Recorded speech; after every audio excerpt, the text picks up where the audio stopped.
Welcome to SportX, where we talk all things relating to the ever-evolving business of sport and the people that makes things happen in this vibrant industry. I'm Gerrit Davids, founder of TalkX TV, where we host SportX as a content channel. And today I'm joined by Sibabalwe Sesmani. She's the group CEO of the Unorthodox Group, which is the holding company of two subsidiaries, namely Unorthodox PR and Unorthodox Sport. It is a multifaceted sports management company that assists professional athletes and teams both locally and globally. Welcome to SportX and our segment, What I Do in Sport, and the series that we're having for Women's Month as it's celebrated in South Africa. And could you start off by describing to us what it is that you do in the sports business industry? Welcome. Firstly, thank you so much for having me on your wonderful platform, Gerrit. And I'd like to say thank you also for shining the spotlight on women in sport. Trust me, we need to be on as many platforms as we possibly can. So I really, really thank you for that. So basically what I do in sport, I got into sport 4 years ago, actually.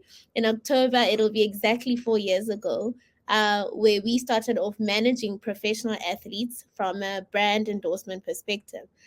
So what we would do is that we started off with professional rugby players, but we do venture into other sporting codes. But if you're an athlete and you come to us and you want us to work on your brand, work on your PR, but then get you endorsement deals as well, then we would do that. So there's various types of deals we can get into, whether it's apparel, it's a car sponsor, whatever that we feel is the best fit for your brand.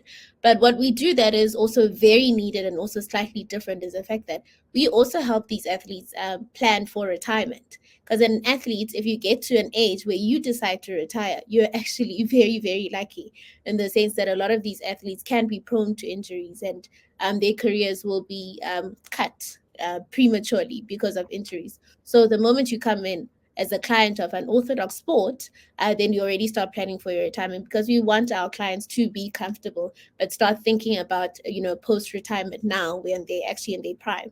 So outside of professional athletes as well, we do source sponsorship for teams as well, working hand to hand then with a guided public relations strategy. So that's what I do in sport. Yeah, great. And we are planning a masterclass, an online masterclass on the how to submit the perfect sponsorship pitch. And Mm. within that masterclass, people will be showed how to go step by step in appealing to the brands that are interested in sponsorship and what is it that they need to prepare for their profile. And one can say the same with regards to the athletes. Okay, what is the advice you can give to athletes to say, get your profile ready and build around it up until the day you retire? Mm, mm. So I think, not I think actually, our company was started during hard lockdown when a lot of these athletes could not play.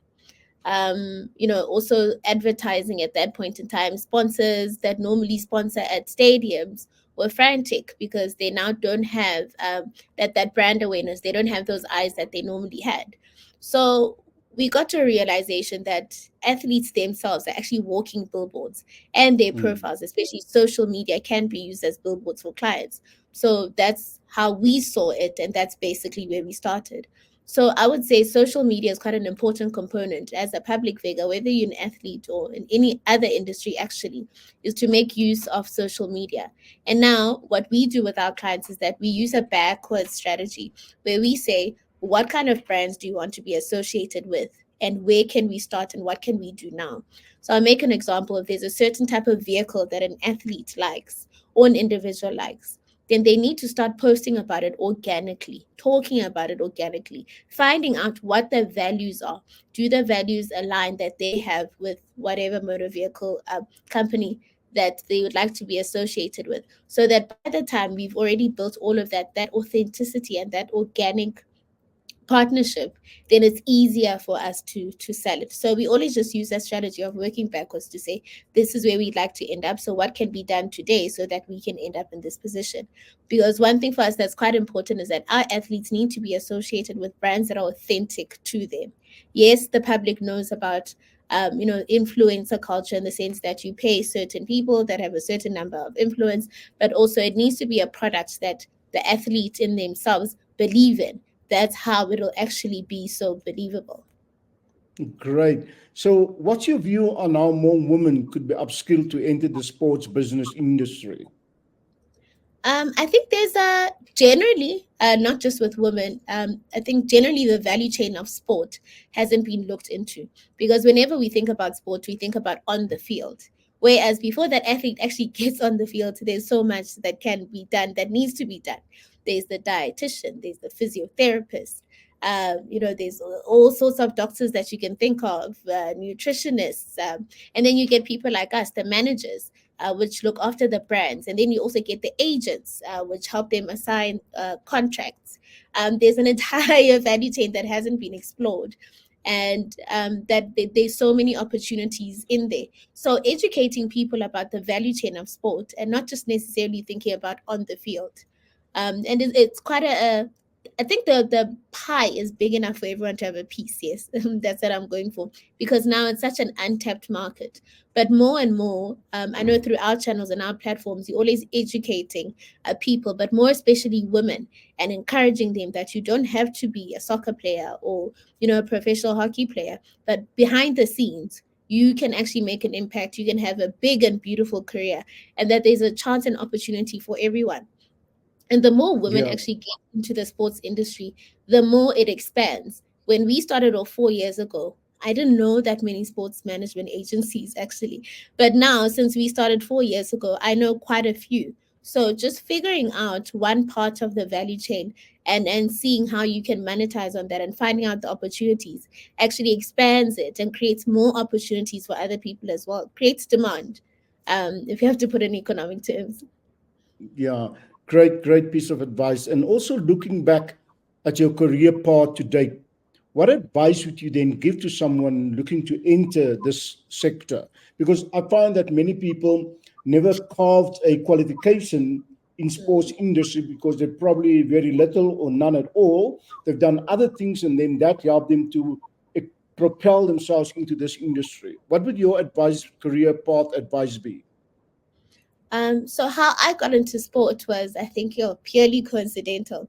But once I realized that, after researching the sports industry, especially the route that we wanted to take as a company, that we needed to network. So at the moment, even though it has expanded a bit to allow a few more people into it, it's still quite a small network, which is both a good and a bad thing.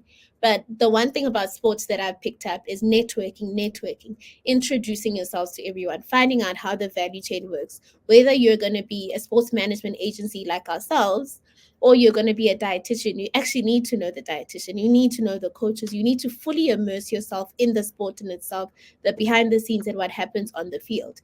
The value of networking for us, I think, has taken us so far.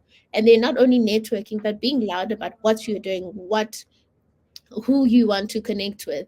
But definitely, I would say the value of networking. So that's where the opportunity lies, in the sense that the off the field sort of industries are still quite small. So the moment you make sure that you fully networked, then you basically almost know everyone, or you can be better connected or easier connected.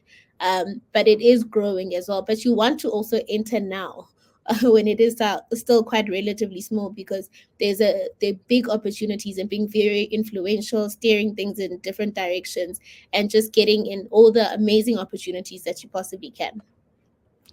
Yeah. So, did you have mentors, and how do you view their importance? Um, not quite. I actually had a discussion earlier about this, is that I have unofficial mentors. So I have people that mentor me that don't even know that they mentor me. But within networking, I identified people that I wanted to be around.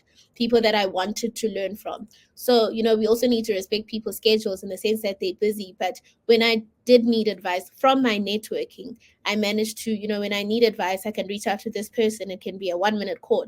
I can reach out to this person. It can be an email. I can reach out to whoever. It can be a WhatsApp. So I think those are my unofficial mentors, but it's very important to identify the key people that you want within your circle. And then they will actually advance you, but be familiar, keep on networking. Yeah. So having consolidated yourself now after a few years in the industry, what are the biggest trends that you see emerging on the horizon, and how should one be prepared for what's coming? Oh, sure. I think our side, if I were to speak on the sports management side or athlete management side of things, is that more and more athletes are seeing their value. And then them seeing their value and also being able to monetize off the field has just in itself, when it comes to the advertising industry and PR industry, opened it up so much. So in the past, traditionally, it's just billboards or your TV commercials, but then now you have someone's social media, and that is a form of advertising.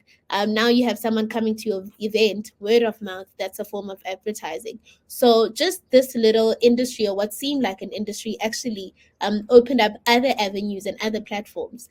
It's also a good way going into the future, because the future is very digital. And if you look at traditional media, it's slowly dying. South Africa is a developing country, so it might still take a bit of time before traditional media totally falls away, but that's the direction that we're heading in. So getting into this space quite early actually will lead you to becoming an expert in the future, because you've already worked out the kinks. You know what works, you know what doesn't work, and every single day, I know every single day we are always improving and see how we can catch up to the future. For instance, when COVID happened, everyone had to be online. We all had to communicate. But luckily, we had already started digitizing our PR. So then the sports agency became an arm of helping us digitize our PR when people couldn't go out, but people are still at home looking at their screens. Now, great. Thank you very much. That was Sibabalwe Sesmani, Group CEO of the Unorthodox Group. Thank you for your time and insights, which is very much appreciated. That's where we would leave it for now. And thank you for watching What I Do in Sport on the SportX channel, which is hosted by TalkX TV. Until next time.